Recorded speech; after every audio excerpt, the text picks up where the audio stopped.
કેમ છો વિદ્યાર્થીઓ? મજામાં? આજે લેક્ચરનું નવા ફોર્મેટમાં આપણે મળીએ છીએ. અત્યાર સુધી તમે માત્ર ને માત્ર સ્ક્રીન જોઈ. આજે આપણે ટેકનોલોજીમાં પણ અપગ્રેડ થયા. આજે આપણે યંગના પ્રયોગ માટે આગળ ચર્ચા કરીશું. વ્યતિકરણ માટે આપણે સહાયક અને વિનાશક વ્યતિકરણની વાત કરી અને એના માટેના જુદા જુદા જે સૂત્રો મેળવ્યા એ સૂત્રો ગાણિતિક રીતે આપણે મેળવ્યા હતા. હવે ઈ સૂત્રોને આપણે પ્રાયોગિક રીતે મેળવવા છે. એટલે કે ઈ જે વાત કરી હતી, ઈ જે ચર્ચા કરી હતી, ઈ પ્રયોગમાં આપણે કઈ રીતે મેળવી શકીએ, તો ઈ પ્રયોગ માટે યંગે આ પ્રયત્ન કર્યો.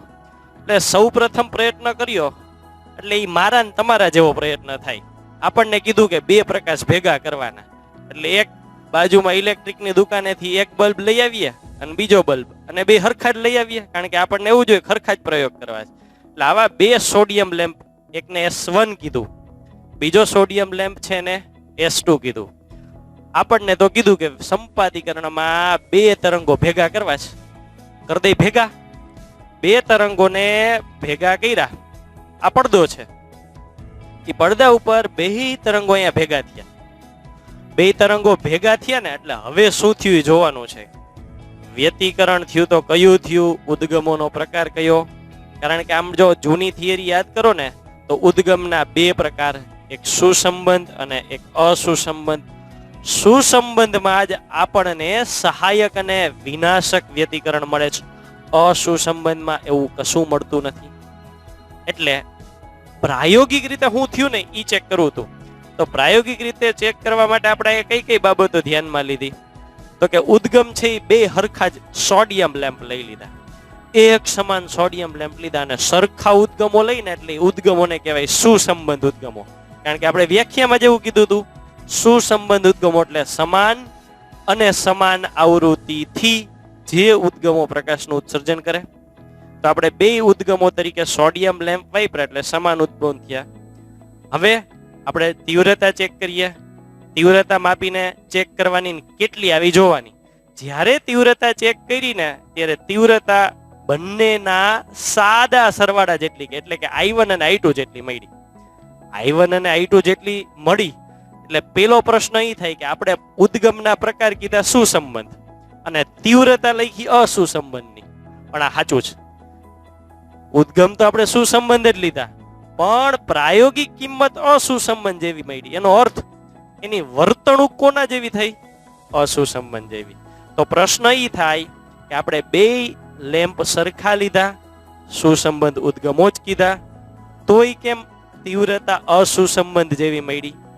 એનું કારણ છે છોકરાઓ, બે ટ્વિન્સ જોડિયા બાળકો હોય ને ગમે તેટલા હરખા હોય, માઇનોર તો ફરક હોય જ. એ માઇનોર ફરક આ બે લેમ્પની વચ્ચે છે. દુનિયામાં કોઈ પણ વસ્તુની બીજી કોપી 100% એના જેવી ન બને. હા, એ જુદી વાત છે કે આપણી બે વચ્ચેનો તફાવત ન પારખી શકી, પણ માઇનોર ફેરફાર રહી જાય. હવે એ માઇનોર ફેરફાર અહીંયા શું રહ્યો? તો કે બે માંથી જે તરંગો ઉદ્ભવતા હતા ને એ તરંગો વચ્ચે નાનકડો કડા તફાવત આવ્યો. નાનકડો, કેટલો નાનકડો? 10⁻⁹ સેકન્ડ. ઈ જે 10⁻⁹ સેકન્ડ જેટલો કડા તફાવત આવ્યો, ઈ કડા તફાવતને કારણે એ સુસંબંધ ઉદ્ગમોની બદલે અસુસંબંધ ઉદ્ગમો બની ગયા. કારણ કે કડા તફાવત હોવો કેટલો જોઈએ? 0. આ 0 ની નજીક છે પણ 0 નથી.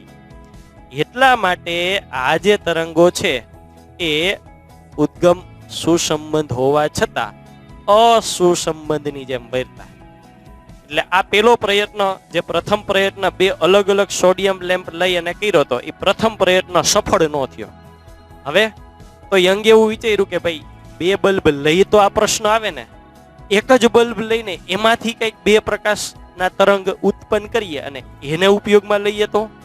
એટલે ઈ વિચાર હેઠળ એને સૌ પ્રથમ એક જ બલ્બ લીધો. એક જ બલ્બ, જેને આપણે મૂળભૂત સ્ત્રોત કહેશું. ઈ બલ્બમાંથી થોડોક પ્રકાશ સિલેક્ટ કર્યો. એટલે થોડોક કરવા માટે શું કર્યું? તો કે આને ખોખામાં પૂરી દીધો અને ખોખામાં કાતરથી નાનકડું કાણું પાડી દીધું. કાણું પાડ્યું એટલે હવે આની વચ્ચે ઈ ખોખું મૂકીને એક કાણું પાડ્યું. હવે કેટલો પ્રકાશ બહાર આવશે? કાણા જેટલો જ આવે. સોડિયમ લેમ્પનો બધોય પ્રકાશ આવવાનો જ નથી, એમાંથી માત્ર આ છિદ્રમાંથી થોડોક પ્રકાશ જ આવશે અને એને નામ આપ્યું સોર્સ એસ. હવે થોડોક આવ્યો ને એની આગળ બીજી પ્લેટ મૂકી દીધી, એમાં એનાથી નાના બે નાના નાના છિદ્ર પાડ્યા. એક છિદ્રને નામ આપ્યું S1, બીજા છિદ્રને નામ આપ્યું S2. આમાંથી જે પ્રકાશ આવ્યો એ જ પ્રકાશ આમાં જશે. એટલે થોડા આમ રેલાણો હોય પણ પ્રકાશ તો જ મૂળભૂત રીતે તો એક જ લેમ્પનો છે. હવે એને એવું થયું કે હવે કદાચ હું અહીંયા પ્રોપર પરિણામ મેળવી શકીશ, એટલે અહીંયા એને પડદો મૂકી દીધો. એ પડદા ઉપર એને અવલોકન કરવાનું છે.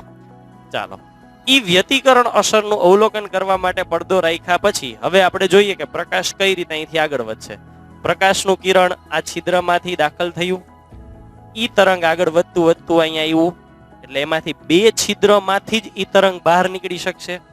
અને હવે એ બે તરંગ અહીંયા ભેગા થાય અને પરિણામ શું મળે એ ચેક કરવાનું, અને ખબર પડી શકે કે આપણો પ્રયોગ સફળ થયો કે નહીં. એટલે તીવ્રતા દ્વારા જ આપણે ચેક કરવાનું થશે. આ પ્રયોગ માટે એને આ બંને વચ્ચે જે અંતર રાખ્યું એને નામ આપ્યું સ્મોલ ડી. એ અંતર ખૂબ નાનું હોય એટલે સ્મોલ ડી કીધું. એને બોલાય સ્ત્રોત પેલો અને સ્ત્રોત બીજો. સ્ત્રોત અથવા ઉદ્ગમ, બે ઉદ્ગમ વચ્ચેનું અંતર સ્મોલ ડી. પછી તો કે આ બધું તો પ્રયોગ માટેની પહેલાની પ્રાથમિક તૈયારીઓ છે. વ્યતિકરણની ઘટના બે સ્ત્રોતથી ચાલુ થાય, એટલે આ તો આપણે પાછળ તૈયારી કરી છે, ગણતરીમાં આની ઉપયોગ કરવાનો ન હોય. ચાલો, અહીંથી હવે એ અસર આ પડદા ઉપર મળવાની છે. તો એ પડદા સુધીનું અંતર છે એને કીધું કેપિટલ ડી.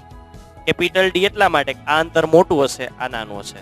તો સ્મોલ ડી બે સ્ત્રોત વચ્ચેનું અંતર થયું. કેપિટલ ડી છે એ સ્ત્રોત અને પડદો. પડદો એટલે જ્યાં આપણે અસર મેળવવાના છીએ એના વચ્ચેનું અંતર થયું.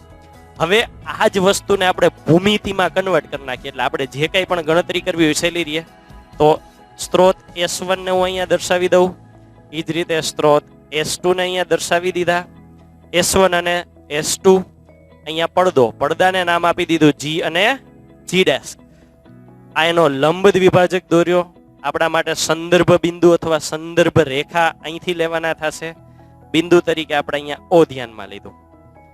S1 અને S2 માંથી નીકળતા તરંગો અહીંયા ક્યાંક આપાત થયા, અહીંયા ભેગા થયા. એ બિંદુને નામ આપ્યું P. P ઉપર આપણે જોશું કે શું થાય છે. એ P બિંદુ ઉપરના પરિણામ પરથી આપણને પ્રયોગ વિશેની સફળતા કેટલી મળી છે એ ખ્યાલ આવશે. S1 અને S2 વચ્ચેનું અંતર જે અહીંયા સ્મોલ ડી લીધું હતું એ જ સ્મોલ ડી અહીંયા દર્શાવી દઈએ. એ જ રીતે આ અંતર છે એ કેપિટલ ડી તરીકે દર્શાવી દીધું. હવે બિંદુ P આપણે જ્યાં લઈએ છીએ એનું સંદર્ભ રેખાથી અંતર x. આ અંતર છે એ બદલાય. આપણે બિંદુ બદલાવીને P બિંદુ લઈએ, Q લઈએ, R લઈએ, જે બિંદુ આપણે નક્કી કરીએ ને એ મુજબ x બદલાય. પણ સ્મોલ ડી અને કેપિટલ ડી પ્રયોગ ચાલુ કર્યા પછી બદલાય નહીં, માત્ર x બદલાશે.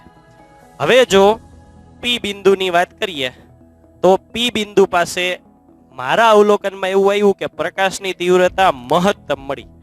પ્રકાશની તીવ્રતા મહત્તમ, તો વ્યતિકરણનો પ્રકાર થયો સહાયક. અને સહાયક વ્યતિકરણ તો આપણે છેલ્લી થિયરીમાં જોયું હતું કે પથ તફાવત કેટલો આવે, તો કે n લેમ્બડા, જ્યાં n 0, 1, 2, 3 આવા કોઈ પણ પૂર્ણાંક હોઈ શકે. તો S2P અને S1P નો તફાવત. શું કામ S2P અને S1P? તો કે આકૃતિમાં S1 માંથી નીકળતું તરંગ કેટલું અંતર કાપે છે? S1 થી P જેટલું. S2 માંથી નીકળતું કિરણ કેટલું અંતર કાપે છે? S2 થી P જેટલું.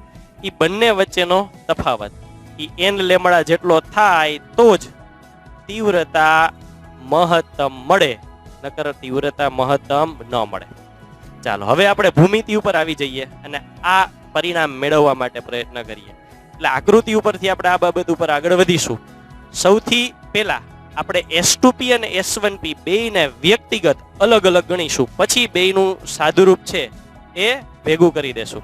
તો અહીંયા ઈ બંનેને છૂટા પાડવા માટે આપણે અહીંયા અંતર ટોટલ જે સ્મોલ ડી જેટલું છે એ સ્મોલ ડી ના બે ટુકડા પાડી દઈએ, કારણ કે આ લંબ દ્વિભાજક છે. એટલે આખું અંતર જો ડી હોય તો આ અંતરે અડધું અને આ અડધું.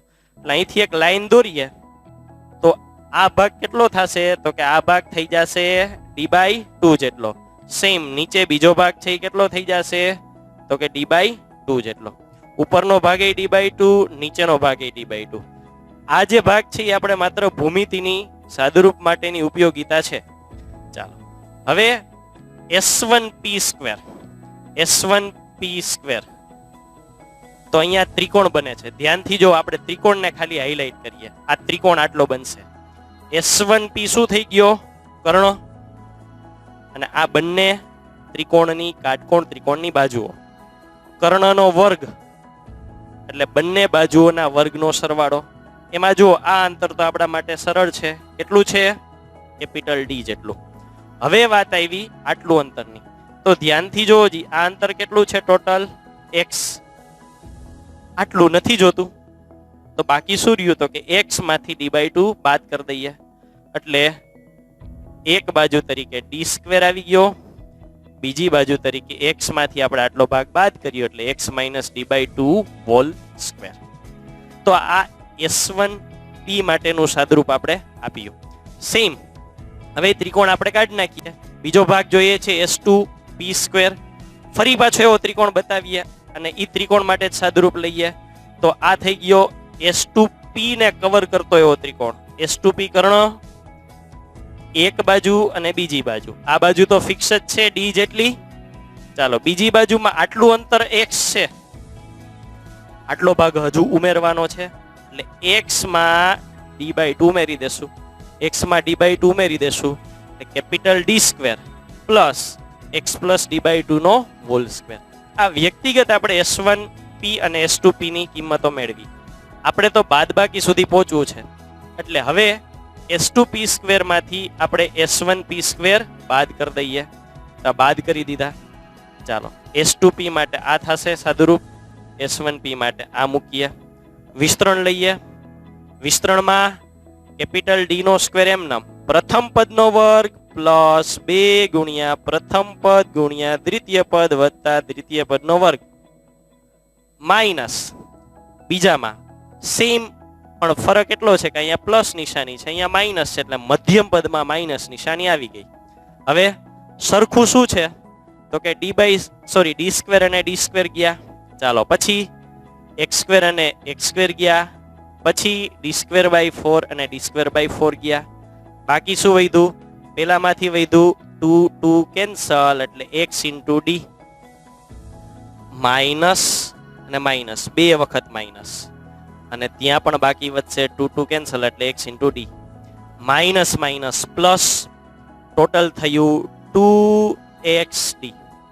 આ હજુ આપણને s2p² - s1p² = 2xd એનું સાદુરૂપ મળ્યું છે. હજુ આપણે તો s2p - s1p સુધી પહોંચવાનું છે.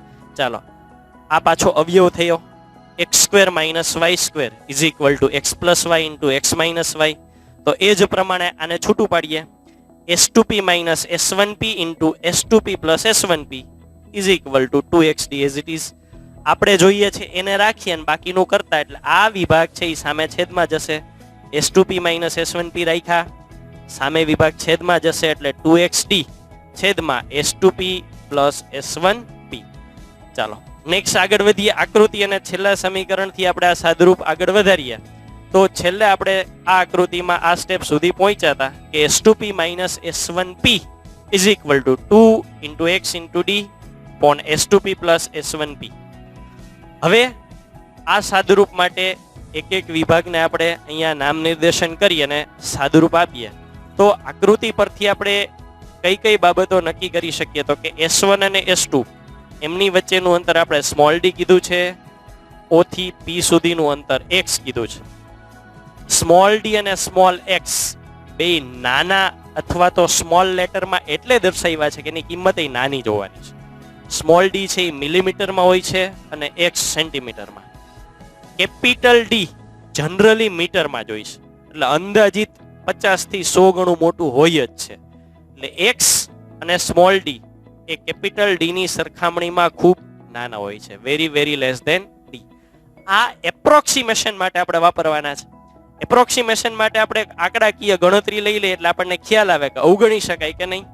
તો આપણી સમજૂતી માટે આપણે આંકડાકીય ઉદાહરણ લઈએ કે s1 થી s2 એટલે કે સ્મોલ d. ઉદાહરણ તરીકે હું કિંમત લઉં છું 1 mm એટલે કે 0.1 સેન્ટીમીટર. ચાલો x તરીકે કિંમત લઉં છું 1 સેન્ટીમીટર અને કેપિટલ D એટલે કે ત્રીજું જે આપણે ભૌતિક રાશિનું વિધેય લીધું છે એના તરીકે કિંમત લઉં છું 100 સેન્ટીમીટર. ત્રણેય સેન્ટીમીટરમાં એટલે લખ્યા, સાદુરૂપમાં આપણે એકમ બદલાવવા ન પડે અને ઈ પણ ખ્યાલ આવે. 0.1 કરતા 1000 ગણું થઈ જશે, 1 કરતા 100 ગણું એટલે ખૂબ મોટું પણ થઈ ગયું. ચાલો વ્યક્તિગત S2P ને S1P માં કિંમત મૂકીએ. ચાલો S1P નો સ્ક્વેર શું હતો? તો capital D square plus x minus d/2 નો સ્ક્વેર. કેપિટલ D ની બદલે 100 મૂકો, x ની બદલે 1 મૂકો, સ્મોલ d ની બદલે 0.1. તો આ કિંમત મૂકી.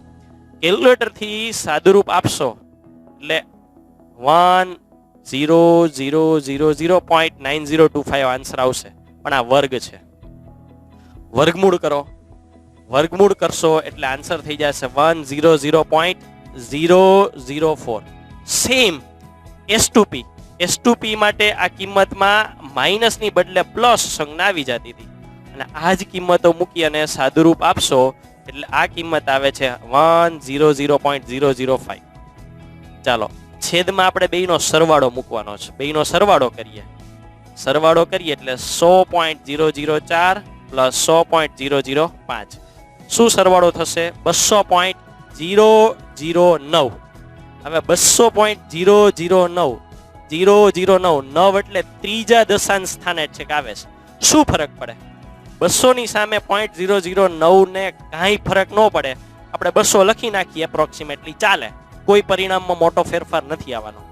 200 2 ગુણ્યા 100 કોણ હતું? 100. Yes, capital D. 2 into 100 એટલે કેપિટલ D, અર્થાંતા 2D થઈ ગયું. તો S1P અને S2P નો સરવાળો એપ્રોક્સિમેટલી આપણે 2D કર્યો. હવે ઈ જોઈ કે આ 0.009 આપણે કાઢી તો નાખ્યા, પણ કાઢી તો કેટલી ભૂલ આવે, ઈ ભૂલની અસરકારકતા શું છે, ત્રુટીનું પ્રમાણ કેટલું થાય. એટલે આમ તો 11મા ધોરણનું ચેપ્ટર 2 આવી ગયું, પ્રતિશત ત્રુટી. ચાલો ત્રુટી પ્રમાણે આપણે સાચી કિંમત 200.009 મળી હતી. એપ્રોક્સિમેશન કરીને 200 લઈ લીધી એટલે 200.009 ની સાપેક્ષે કેટલી ભૂલ થઈ? ગુણ્યા 100 પ્રતિશતમાં ફેરવવા 0.0044%.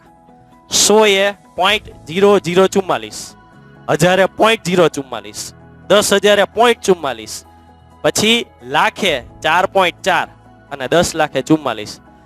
આવી મંદીમાં 10 લાખ રૂપિયા આપતા હોય તો 44 ઓછા આપે તો મને તમને કોઈને વાંધો હોય નહીં.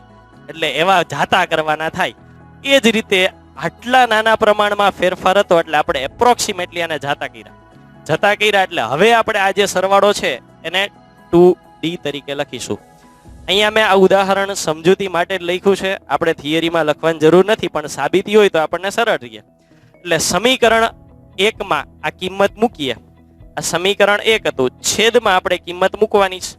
છેદમાં કિંમત મૂકી એટલે S2P માઇનસ S1P, અંશમાં 2 સ્મોલ x સ્મોલ d એમનમ, છેદમાં 2 into કેપિટલ D. 2 2 કેન્સલ એટલે હવે આ જવાબ થશે x into સ્મોલ d ના છેદમાં કેપિટલ D. આ તો પથ તફાવત, એટલે અહીં આપણને પથ તફાવતનું નવું સૂત્ર મળ્યું. પથ તફાવત x સ્મોલ d ના છેદમાં કેપિટલ D.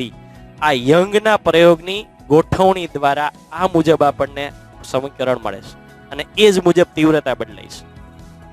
તો વ્યતિકરણ પ્રમાણે તો કે જો સહાયક વ્યતિકરણ હોય, મદદ કરી હોય, મદદ કરે એટલે કોઈ પણ ઘટના અથવા કોઈ પણ પ્રયત્ન હોય એના પરિણામમાં વધારો થાય એટલે પ્રકાશ વધે, પ્રકાશિત ભાગ મળે. પ્રકાશિત ભાગ મળે તો આપણે આગળની થિયરીમાં જોઈ ગયા આ શરતની બરાબર શું લખી શકાય? તો કે આ શરતની બરાબર લખી શકાય n લેમ્બડા. લેમ્બડાનો પૂર્ણ ગુણાંક. આ વાક્યની સમજૂતી આના પછીના નેક્સ્ટ સ્ટેપમાં સમજાવો એટલે વધારે સમજાઈ જાય. વિનાશક વ્યતિકરણ, એકબીજાનો વિનાશ કરવા જ નીકળ્યા હોય તો વિનાશ જ કરે એટલે ત્યાં પ્રકાશ આવે જ નહીં, એ વિભાગ અપ્રકાશિત થઈ જાય.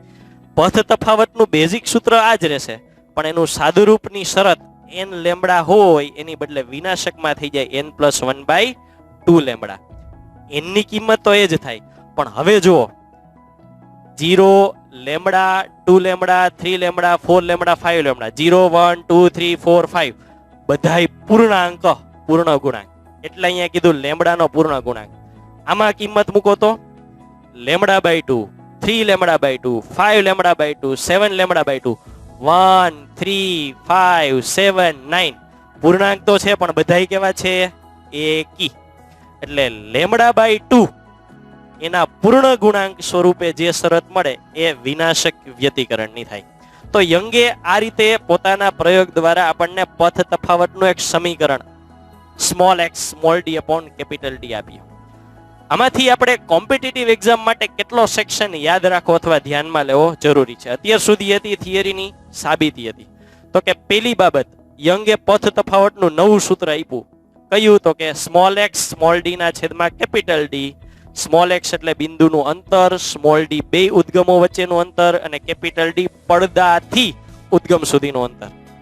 વ્યતિકરણ પ્રમાણેના ભાગ પાડીએ તો સહાયક વ્યતિકરણ એટલે કે પ્રકાશિત ભાગમાં પદ તફાવત થાય એન લેમડા, જે લેમડાના પૂર્ણ ગુણાંક સ્વરૂપે હોય, જ્યારે વિનાશક વ્યતિકરણ માટે થાય n+1/2 લેમડા, જે લેમડા બાય 2 ના પૂર્ણ ગુણાંક સ્વરૂપે હોય. આપણે જે યંગની ગોઠવણીની આકૃતિ દોરી એમાં અહીંયા પટ્ટા દર્શાવ્યા હતા. તમને ત્યારે પ્રશ્ન થયો છે કે મેં કઈ કીધું જ નહીં પટ્ટાનું, પણ એટલા માટે કે પ્રકાશિત અથવા અપ્રકાશિત વિભાગી આપણો છેલ્લો મુદ્દો હતો. એટલે જ્યાં જ્યાં પ્રકાશ મળ્યો એ ડાર્ક પટ્ટો છે, એ સહાયક વ્યતિકરણ પ્રકાશિત વિભાગ છે. હવેથી આપણે વિભાગની બદલે શબ્દ ઉપયોગમાં કરીશું શલાકા. પ્રકાશિત વિભાગ નહીં બોલીએ, કારણ કે એના અર્થઘટન આના પછીની બીજી થિયરી આપણે ભણશું એમાં બદલાઈ જશે. એટલે વિભાગની બદલે શબ્દ વ્યતિકરણ હોય તો શલાકા, એને કહેવાય પ્રકાશિત શલાકા. અને જે વિભાગમાં પ્રકાશ નથી એને લાઇટ આછો વિભાગ દર્શાવ્યો છે, એ અપ્રકાશિત વિભાગ છે, તો એને કહેવાય અપ્રકાશિત શલાકા. ક્રમિક અપ્રકાશિત, પ્રકાશિત, અપ્રકાશિત, પ્રકાશિત, અપ્રકાશિત, પ્રકાશિત, અપ્રકાશિત આવી શલાકાઓ આપણને મળતી રહે. તો આ કોમ્પિટિટિવ એક્ઝામ માટેના આ થિયરીનું આપણું મલાઈ કહી શકાય કે એ આપણને યાદ હોય તો આના રિલેટેડ કોઈ પણ પ્રશ્ન આપણે સરળતાથી સોલ્વ કરી શકીએ. Thank you.